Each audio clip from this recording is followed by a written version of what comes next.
अस्सलाम वालेकुम दोस्तों, गुर्बत इस वक्त दुनिया का सबसे बड़ा मसला है। इस वक्त दुनिया में तकरीबन 700 मिलियन लोग ऐसे हैं जो गुर्बत का शिकार हैं।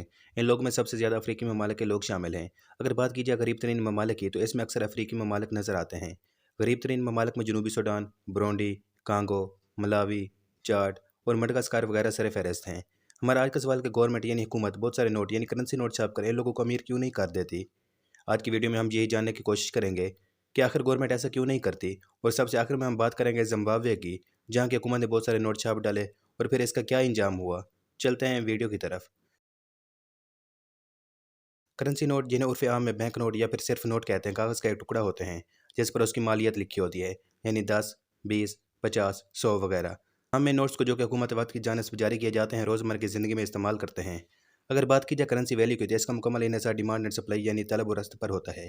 हुकूमत किसी नोट पर 10, 20 और 50 लिख तो देती है, मगर इसकी असल कीमत या असल अहमियत मार्केट में आकर पता चलती है। आइए इसे मिसाल से समझते हैं। जब हम बच्चे थे तो स्कूल जाते वक्त हमारी ख्वाहिश होती थी कि हमारे पास 10 रुपये हों। उस वक्त हमारे लिए 10 रुपये बहुत ही अहम होते थे। दूसरे लफ्ज़ों में इनकी करेंसी वैल्यूज़ बहुत ज़्यादा होती थी। मगर ईद के दिन हमारी ख्वाहिश होती थी कि कम अज़ कम हमें 100 रुपये मिलें, यानी ईद वाले दिन 10 रुपये हमारे लिए ज़ीरो से मल्टीप्लाई हो जाते और 100 रुपये की करेंसी वैल्यू बढ़ जाती। ईद के दूसरे दिन फिर वही 10 पर ही हम लौट आते थे। कुछ ये मजबूरी गवर्नमेंट की भी है। अगर हुकूमत बहुत सारे नोट छाप कर लोगों को दे दे, तो इस करेंसी की वैल्यू कम हो जाएगी। किसी भी चीज़ की वैल्यू उसकी मार्केट में दस्तयाबी और तलब पर इन्हिसार करती है। जो चीज़ मार्केट में जितनी ज़्यादा होगी, उसकी वैल्यू उतनी ही कम होगी, और जो चीज़ कम होगी उसकी कदर कीमत उतनी ही ज़्यादा होगी। अगर लोगों के पास नोट ज़्यादा हों, तो यकीनन उनकी वैल्यू या कदर कम हो जाएगी। अब करेंसी नोट की वैल्यू कम होते ही एक बड़ा मसला होगा, और वो मसला इन्फ्लेशन। इन्फ्लेशन को हम आम लफ्ज़ों में महंगाई कहते हैं।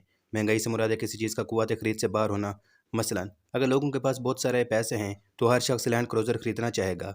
अब लैंड क्रूज़र रातों रात तो बन नहीं सकती, लिहाजा कंपनी इसकी कीमत बढ़ा देगी, यानी 2 करोड़ की चीज़ को 5 करोड़ की बेचेगी। और ये चीज़ इन्फ्लेशन कहलाती है, यानी रातों रात महंगाई का आसमान पर पहुँच जाना। और यह इन्फ्लेशन ही है जो हुकूमत को बहुत सारे नोट छापने से रोकती है।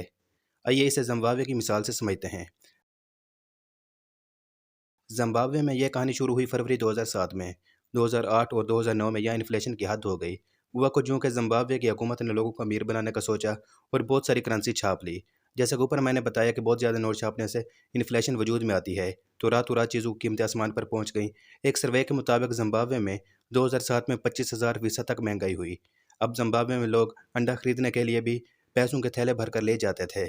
ज़िम्बाब्वे ने तरीका सबसे बड़ा नोट यानी $100 बिलियन का नोट भी छाप डाला। दूसरे लफ्ज़ों में $1 खरब का एक नोट।